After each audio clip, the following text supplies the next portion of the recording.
But China now claims that even Genghis Khan was a Chinese. So they claim everything. But the Mongols ruled over Tibet, and thereafter Tibet became independent. The Manchus conquered China in 1720, but when the Manchu dynasty collapsed in 1912, Tibet declared independence. And Tibet was independent till 1950, when Communist China invaded Tibet again. Timing is everything, it's said, and with the recent headlines about Tibet, the Dalai Lama, and the Chinese occupation of the roof of the world, there's nothing more timely than us discussing this book. The Imperial Games in Tibet, The Struggle for Statehood and Sovereignty. The author is Dilip Sinha, Ambassador Dilip Sinha. He's been India's envoy to the UN in Geneva. He's headed the UN division in the Ministry of External Affairs, as well as been Joint Secretary, Pakistan, Afghanistan, and Iran.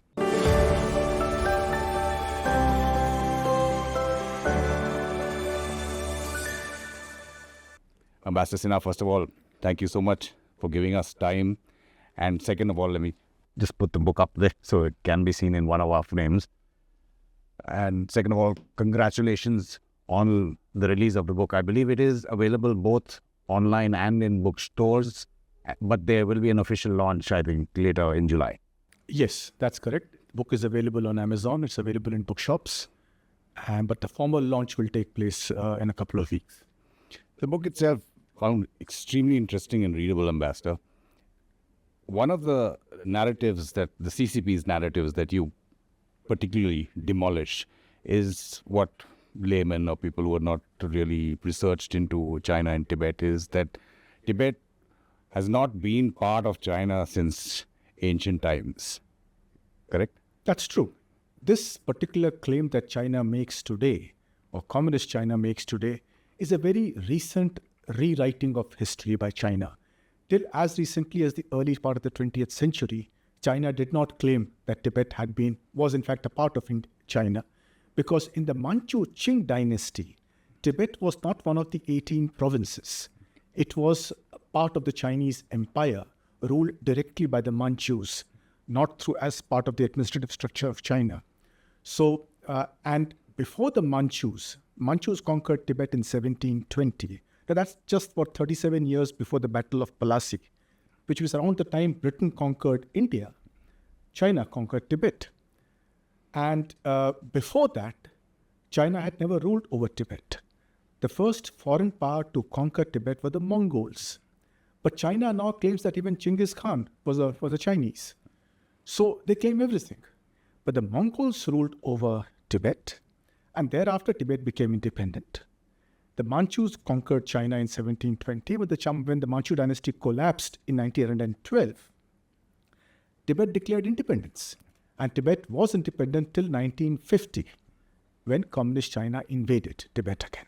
And in fact, there are points in history where Tibet has invaded and conquered parts or whole of China. Oh yes, there was the leading dynasty of Tibet was the Yarlung dynasty, which had several rulers, ruled over Tibet for several centuries. And one of the greatest rulers of this dynasty was Songtsen Gampo, who was a very powerful ruler. And during this Yarlung dynasty, the Tibetans, in fact, had invaded China. And this was when the Tang dynasty, was a very powerful dynasty, was in power in China. And they had raided China. They captured the capital Chang'an, which is modern Xi'an, and they raided it several times. So there was a time when Tibet was a country powerful enough to take on China.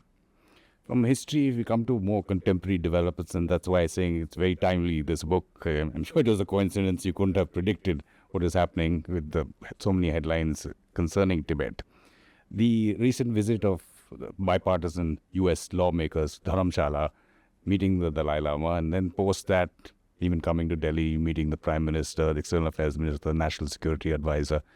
Now, the Dalai Lama post that has gone to the US for treatment for his knees. So if they wanted to meet him, they could have done it there as well. So powerful symbolic messages, or more than symbolic messages, do you see it from both the US and India? Well, this has been a very happy coincidence that the release of the book has coincided with the visit of this bipartisan delegation.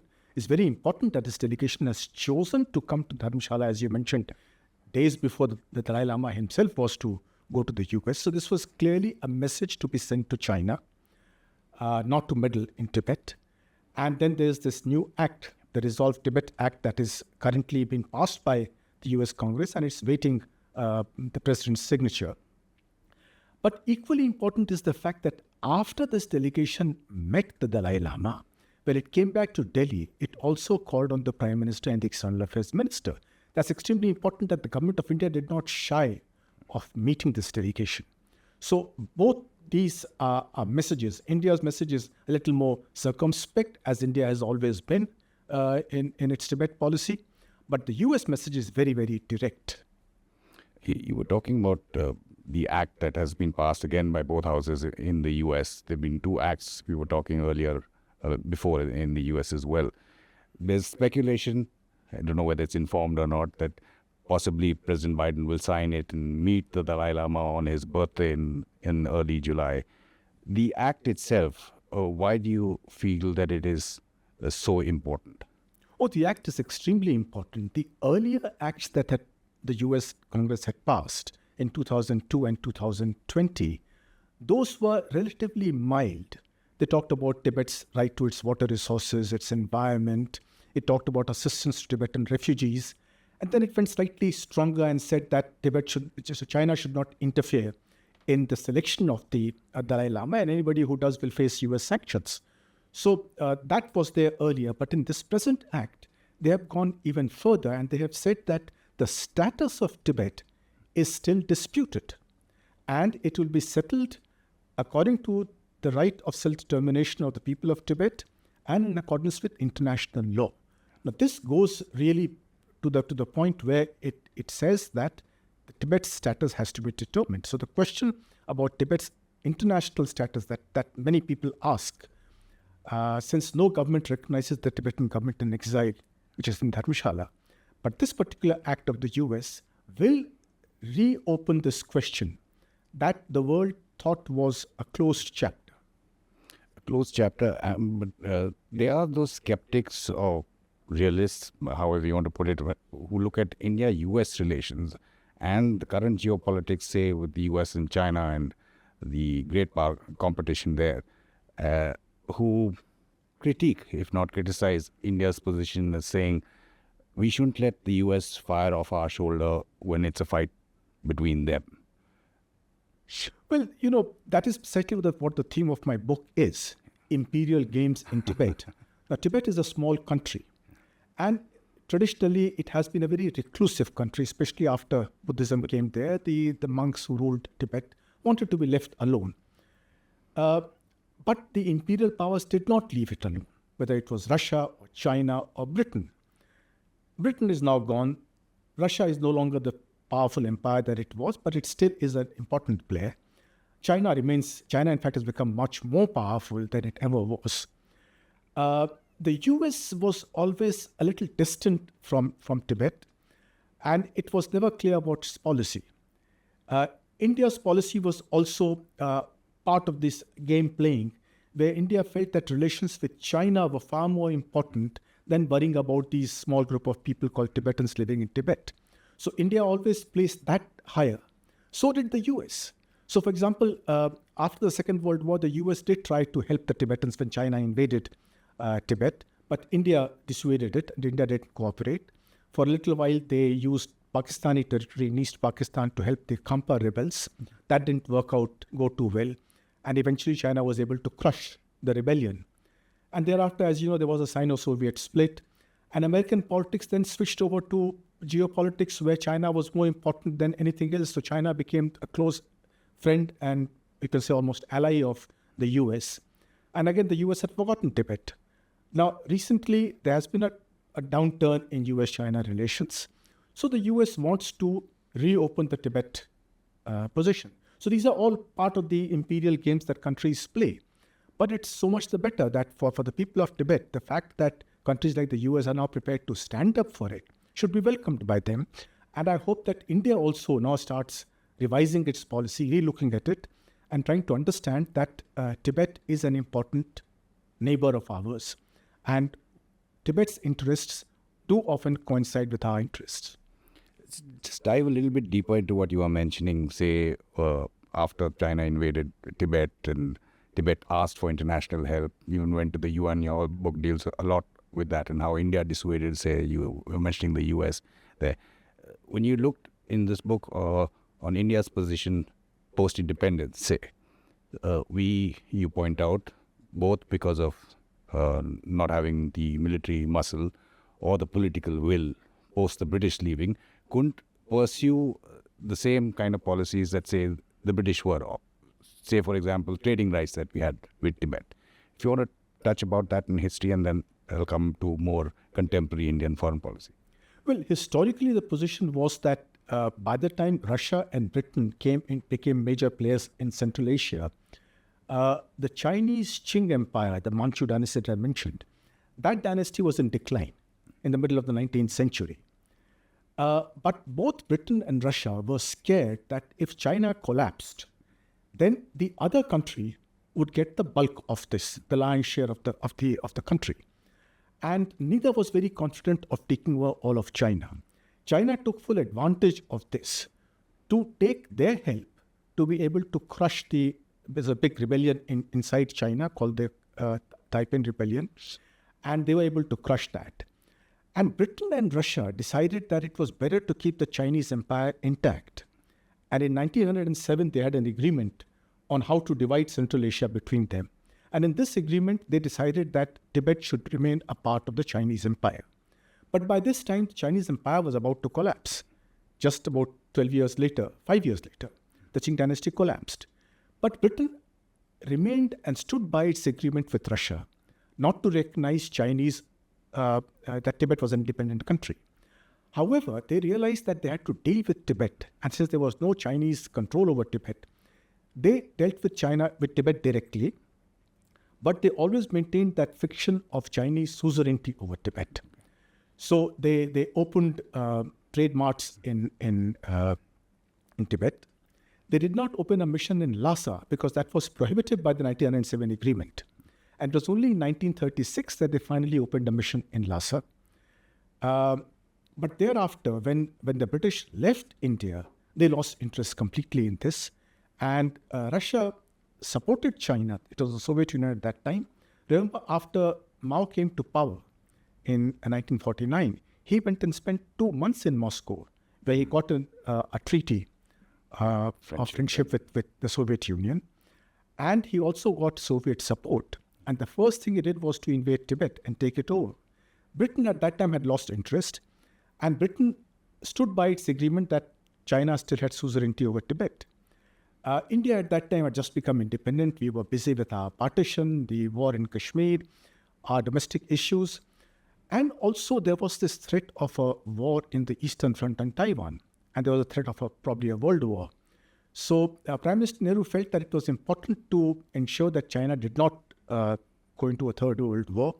So he kept relations with China above the interests of Tibet. In the process, the US, which wanted to help Tibet, was also dissuaded by Britain.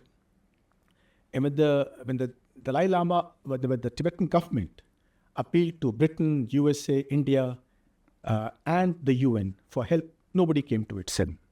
The UN took up the discussion, and the country that took up the case of Tibet in the UN was El Salvador. Yes. And there was a very perfunctory discussion in which India said that there is a possibility of peaceful negotiations taking place between Tibet and China. Since they are talking, let us shelve discussion on this issue. And the matter was shelved. And there it stands to date. So India's position at that time was that the invasion was wrong and the matter should be settled peacefully. And Tibet has autonomy, internal autonomy. Now, all this has been violated by China. So the basis on which India formulated its policy or other countries formulated their policies have been violated by China. And it is time to revisit the issue. You mentioned it already twice about Indian foreign policy and how you think maybe this is the time that there should be a rethink. Has Indian foreign policy been too timid when it comes to Tibet because of the fear of provoking China? Yes, I think so. I think so, because China has not had this kind of consideration. China, in fact, has over the years used its position in the UN as permanent member to get Arunachal Pradesh's status questioned. So if you look at maps published by a number of UN organizations, international organizations, they show not only Jammu Kashmir as disputed territory, but also Arunachal Pradesh. And while Jammu Kashmir has a historical, some history to it, Arunachal Pradesh is entirely China's doing. It is, there's no question of it being considered to be a disputed territory, and yet China has successfully managed to put it in the world as a disputed territory. And China continues not to issue visas to, or stapled visas to residents of Arunachal Pradesh. Given this policy of China, India should also take up matters of concern to it and major matters of security. There's been some speculation in the media, though we've tried to independently confirm if there are any moves on India's part.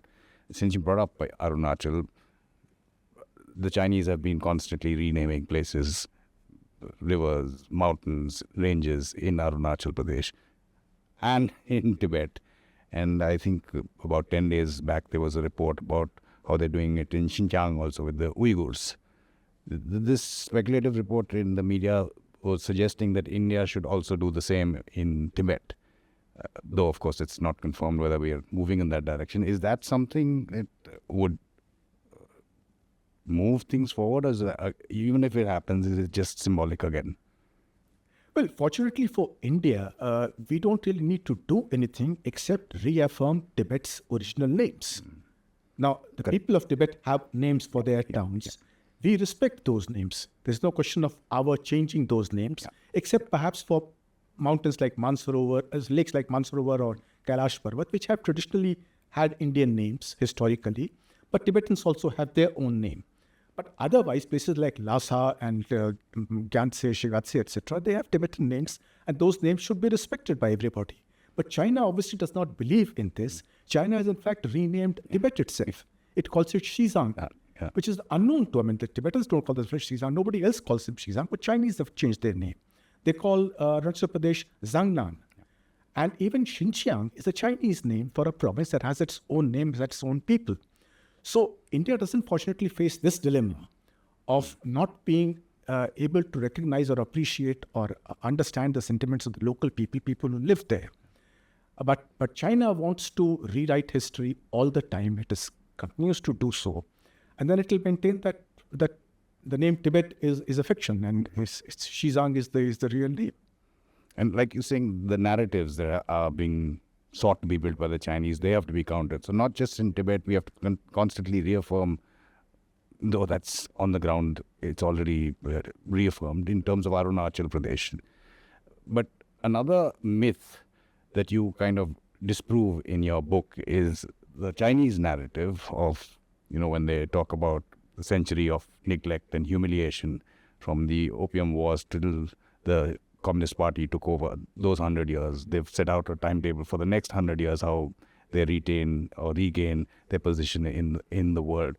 You talk about that as well in this book, saying China has been parading this narrative of being a victim of imperialism, whereas all through it has been an imperial power itself, and we see aggression of a different kind all over its boundaries even now. Yes, you see, China calls that century between the first Opium War around 1840 and 1949, when the Communist Party took over, a century of humiliation. Now, to an extent, there was a lot of humiliation of the Chinese people, but we must remember that the Chinese dynasty that was ruling there was not overthrown. It continued to rule till 1912, and it was eventually overthrown not by Europeans, but by the Han Chinese people themselves. And then there was a massive reaction against the Manchus. Thousands of Manchus were killed in China when this Han Chinese rebellion took place, what was called the Chinese Revolution of 1911-12.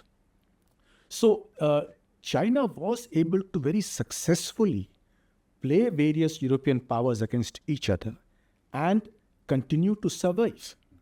After the first Opium War, there was a massive rebellion of the Han Chinese in China called the Taiping Rebellion. This is considered to be one of the biggest civil wars in history. China was able to control this because the British and the French started helping China, also the Russians, rebuild their army. There were British soldiers, army officers, who were naval officers, who were allowed to serve the Chinese emperor. And Britain amended its laws to permit its subjects and its serving officers to go and serve the Chinese government. And Britain particularly, but the other countries, Russia and France also, helped China, America as well. And they helped China not only crush the rebellion, but also reconquer the outlying areas that had broken away. Xinjiang, for example, had broken away. And these countries helped China recover. So the Communist Party just completely ignores this part of the narrative. And India, which had been conquered by the British and ruled by the British, is considered by China to be an imperialist, a dog of imperialism, but itself, which had, and they who had played with these European powers, they consider themselves to be victims of European imperialism. So that narrative needs to be understood. And we need to read a little bit more about the history of the country and also of Tibet to be able to understand why this current state of play how this current state of play has come about. You talked, about the US Act and how it talks about the Dalai Lama's succession. Is very curt, if I can use the word there. How should that be dealt with? Because China is just waiting to install, like it has, somebody as the 15th Dalai Lama. And now that's a very crucial aspect of Tibet, isn't it? Yes, that is extremely important because although the Dalai Lama has given up all his temporal powers, all his political powers to the Tibetan government in exile, the fact is that he's a very revered figure and every Tibetan leader looks up to him for guidance. So his passing away will create a void in the government, and it will also be extremely controversial because China is definitely bound to set up its own Dalai Lama, as it did in the case of the Panchen Lama earlier. Yes. So that process needs to be looked at, and the US has already done that. One of the US acts says that the Dalai Lama is a religious figure and his succession will be a religious issue to be decided by the followers of the Dalai Lama, and no other country or institution should interfere in this. And in fact, the act says that if any Chinese official interferes in it, he'll face sanctions from the US. Now, India has not taken a stand on it yet. I think India too should make its position clear that this is a religious post and it should be decided by the followers of the Dalai Lama. It's quite ironic how the Chinese Communist Party deals with religion, because on one hand it's crushing it everywhere, the Tibet, whether it's the Uyghurs, all minorities there. But yet on the other hand, it wants to kind of usurp the powers, like by anointing a so-called successor to all these lamas. If you look at what happened just post the US lawmakers' visit here, I think Xi Jinping visits a Tibetan temple. And if I'm not wrong, he visits it in the province where the Dalai Lama was born, in Qinghai. It's also apparently where his father, Xi Jinping's father, met the 10th Panchen Lama, and the Sinicization of Tibet kind of happened. So the Chinese Communist Party, I mean, that distinction has to be clear, clearly fears religion in the long term. Yes, the Chinese Communist Party has a very cynical attitude towards religion. It initially started by trying to destroy Tibet's monasteries, Tibet's cultural heritage. It destroyed almost all the monasteries, burnt all the books. There's a massive cultural decimation of Tibet. But that didn't succeed, because you can destroy books, but you can't destroy the hearts and minds of the people. And China realized soon that it was difficult to obliterate the Dalai Lama and Tibetan cultural heritage by simply destroying the monasteries. So they started using religion, and they started anointing lamas. And they said that anybody who wants to be called a lama or a reincarnate lama must get a certificate from the Chinese officials. So there are many people in Tibet who would be quite happy to go and apply saying that they were reincarnate. And the number of reincarnate lamas in Tibet has gone up manyfold because the Chinese officials are taking money and declaring people to be reincarnate lamas. So this is a very cynical way of looking at religion, but they are trying to destroy religion either by destroying it physically or by making such a mockery of it that it loses its sanctity and solemnity in the minds of the people of Tibet. But they're also trying to cynicize the religion and the people. They have taken almost 3/4 of the students of young boys and girls of Tibet into boarding schools where they are being taught only Chinese and not Tibetan culture and language. And even youngsters as young as 4 years old are taken to special kindergartens. So this kind of an attitude is both to destroy the Tibetan culture and make a mockery of religions to a point where people start disbelieving it. And we were talking about how it's probably a necessity for India to also do a rethink on its public posture vis-a-vis Tibet. You mentioned the naming of Tibetan places in local language, maybe even making its position on the succession of the Dalai Lama clear. Anything you think that we should be looking at in terms of the One China policy? I know since 2010 it's never been publicly articulated even in bilaterals, but or do we hold back till we need it for some later period if and when there's a conflict with China? Well, there is a misconception about this concept of One China. But this One China policy relates to China's relations with Taiwan, which is the Republic of China. And here, when the US de-recognized Taiwan or Republic of China and recognized the PRC, the People's Republic of China, at this time, there was this concept that you can recognize only one of the two governments of China. That is the One China policy. This has nothing to do with Tibet, which is the case of annexation. Here the question is Tibet an independent country which is under the illegal occupation of China, or is it a part of China? Now, India's position so far has been that it's an autonomous region of China, which is what China's position also is, unfortunately is, or cynically is, because China calls it the Tibetan autonomous region. But here the point is that India's policy has been mocked by China, which has abolished the autonomy of Tibet. Tibet is ruled by the Chinese Communist Party. We know what kind of government it has. So in this situation, it is time for India to revise and relook at its policy in the light of the fact that its earlier stand is no longer valid. And that is true equally of countries like the US. Britain, of course, will continue to stand by its old agreements, and in any case, it's basically inconsequential in Asia today. Russia, we don't know what kind of stand it will take. Right now, Russia is very dependent upon China because of the Ukraine war. But the deterioration in US-China relations has fortunately been a boon for Tibet because the US has started relooking at Tibet and is making its policy stronger. For India must remember that India has been trying to look at its relations with China and trying to resolve its differences with China by talking about the border. So border talks have been going on for the last 30 years. No progress has been made. We've seen what happened in Galwan, where China violated even the most basic agreement that we had, which is that the patrol parties would not carry any weapons with them. And for 20 odd years, this was respected by both sides until China very brutally killed our soldiers, taking them by surprise. So even that little basic agreement China has not respected. But the important thing is that even if by some miracle we are able to resolve the border dispute with China, what about Tibet? Tibet will always remain a factor in India-China relations. We must remember that China will not trust India as long as the Dalai Lama or Tibetan refugees are on Indian soil.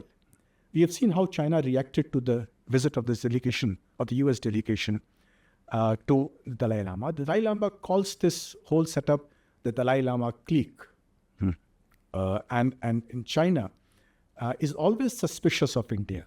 And whenever Tibetans protest either inside Tibet or in India or anywhere else in the world, China suspects India to be behind this. So we have to remember that Tibet is the let's say the elephant in the room when India and China are sitting, and we have to address this problem. But even addressing it, if you want to just round up your thoughts, I mean, you've done so much research into history, Indian history as well, and how things are changing in the current scenario. Are all these moves, in any case, symbolic in terms of Tibet regaining its independence? Or does it need the CCP to collapse? Or even if the CCP collapses and something else happens? I know I'm speculating here, but what will it take for Tibet to be independent again? Well, 70 years is a very short time in the history of nations. Nations look at centuries. Right now, China is on an upswing. It's a very powerful country. So the idea of Tibet becoming independent would be a dream today. But it's important that countries like India continue to support the Tibetan cause. People in India continue to read about Tibetan history, Chinese history, to understand what this problem was all about. And also to speak up for at least the human rights of the people of Tibet and help the Tibetan refugees build their institutions so that as and when the time arises for Tibet to reclaim its position as an independent country, then they are in a position to do so. And the narrative that Tibet has been a part of China since ancient times, that narrative should be firmly buried, and Tibet's history should be known to the people of India as well as the world. And in that light, one final comment on how Tibet and India have helped preserve each other's cultures, languages, documents, books, which we are doing currently, which the Chinese are doing just the opposite, destroying it there. But that's happened in reverse in the past as well, right? You were mentioning that earlier. Yes, you see, India and Tibet have had very close relations. Now, even before Buddhism traveled to Tibet, there were close relations. But once Buddhism traveled there, then India was considered by the Tibetans to be the land of the gods. And Tibetans would come to India, study in India. When Nalanda University was set on fire by the invaders, a lot of books were taken from Nalanda to Tibet and preserved there until people like Rahul Sankrityayan went to Tibet and got those books back. Now, when those books were brought back, they became safe in India, whereas in Tibet, they were destroyed by the Chinese invaders. So we have had this relationship of helping each other mutually, both because we are close neighbors and also because of this great religion called Buddhism. Ambassador Dilip Sinha, again, thank you so much for your time, and thanks for this book. I'm sure it must have been years of toil and research that you've done to come up with a very lucid and readable book. Thanks and congratulations again. Thanks to you for having me here. Pleasure, Ambassador. And do give us your feedback on this interview. You can, of course, follow our social media handles for the latest that we put up on our website, or interviews like this with Ambassador Dilip Sinha on our YouTube channel. This is StratNews Global. I'm Amitabh Revi.